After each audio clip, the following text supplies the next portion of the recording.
Salut à tous, j'espère que tout le monde va bien. On se retrouve aujourd'hui pour la market update sur BTC, le Forex et le Gold. Donc pour le moment, BTC il est en train de corriger sa leg qui est montée. Ok. Pourquoi il est en train de la corriger? Regardez ce qui s'est passé avant. Si on zoome ici, on a eu une correction, un retour et on est descendu plus bas. Et depuis, on n'était jamais revenu dans cette box. Ok. Pareil pour ici. On est descendu, on est remonté, on est redescendu. Et là, on est remonté où? Au-dessus de cette petite zone. Mais du coup, la petite zone du haut, on l'avait laissée toute seule. Et donc là, ils ont refait la même pour cette leg. Donc ils sont revenus là-dedans, ça a retracé. Et à un moment donné, hop, on vient rechercher la liquidité. Et hop, on la prend complètement. Donc maintenant qu'on a pris la liquidité complètement, il faut aller voir ce qui s'est passé en dessous. En dessous, tu vois bien que là, la dernière liquidité, elle a été file ici. Donc ça, c'est ton dernier bottom, ça, cette grande mèche. Et qu'est-ce que tu as au-dessus de ton dernier bottom? Deux petites mèches. Donc cette zone-là, que je vous encadre, ça sera potentiellement votre grosse zone pour le prochain gros long dans ce range. D'accord? Là, j'avais mis cette box hier. On est revenu, mais vraiment littéralement méché dedans et rejeté. Donc pour moi, on n'ira pas plus haut là. On n'ira pas plus haut. Il faut voir les 3500. Parce que regardez, au niveau des 3500, on a un NPOC qui attend ici. Donc au 3500, on pourra avoir une réaction. Maintenant, ça pourrait être une réaction qui ne nous crée pas de nouveau plus haut, hein, qui nous fait juste un rebond, qui vient prendre la liquidité peut-être de ça, on remonte là-dedans et après on redescend dans ça. Moi, ce que j'attends sur le BTC, ça peut prendre du temps, hein, c'est concrètement une entrée dans cette zone-là. Et j'ai révisé dans le cas où j'ai mon entrée ici, la petite espace qu'il y a ici, au-dessus du high. Donc, en gros, ça ferait quelque chose comme ça, à peu près 5%.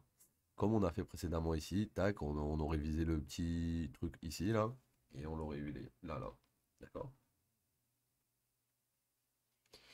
Donc patience, il y aura sûrement des shorts à prendre sur le BTC dans cette descente. Le problème, il est que si on rebondit sur le NPOC et qu'on commence à remonter sans venir dans cette zone, personnellement, j'aurais pas le long, mais je préfère ne pas l'avoir plutôt que de le prendre dans la pire zone possible, quoi.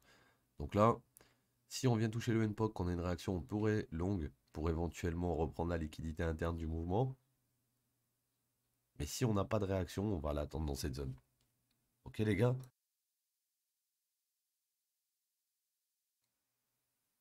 Donc, on va passer à Euro USD. Donc Euro USD, j'avais deux plans possibles, moi, personnellement, soit un rejet dans cette zone, soit un rejet dans cette zone.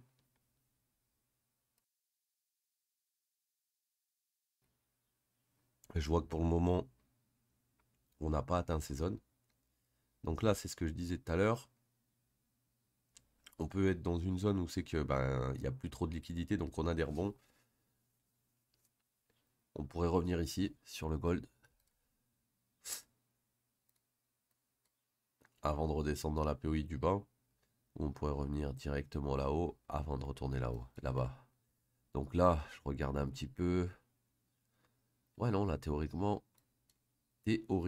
on avait le high ici, le low ici. On est monté, on est redescendu, on est remonté. On a fait une SFP au-dessus de ce high. Donc là, on le décale. Et mon low, il est là. Donc ouais, on est dans une bonne zone potentiellement pour jouer le rebond. Parce que si tu regardes bien, ici on a un boss, ici on a un shosh. Ça veut dire quoi? Ça veut dire que là, ça, c'est la première descente. Ou alors, ça veut dire que ça c'est A et ça c'est B. Si ça c'est A et ça c'est B, tout ça c'est le début de la C. Et dans le cas où c'est pas le début de la C et que on serait plus dans autre chose, c'est possible que là on est dans une 2 3 4 et 5 et là on commence la A, B et on va faire la C. D'accord? Auquel cas, si on va faire la C, les gars, c'est possible que la C remonte là-haut, hein. D'accord? Donc il faudra bien être vigilant parce que là je vous mets ça, mais l'objectif, clairement, si on repasse au-dessus d'ici, alors attendez, je réfléchis, tac, tac, tac. Donc là, on a une clôture. Donc si on a une clôture, le high protégé, il est là. Désolé pour la porte. Ouais, le high protégé, il est là. Donc théoriquement, au mieux, on remonte là et après on redescend. Donc là, à voir ce qui peut se passer dans cette zone. Ok. Euh, Là, on était dans l'imbalance et il y a eu un rebond. On a cassé au-dessus d'ici. Donc là, ce qu'on pourrait faire sur le GBP USD, hein, c'est que là, vu qu'on vient de prendre ce high, on pourrait mettre une Fibo sur ce segment et aller chercher l'OTE jusqu'au 100% ici. Donc si on vient chercher l'OTE jusqu'au 100% ici, on reviendrait dans cette POI et dans cette POI juste au-dessus à cette POI.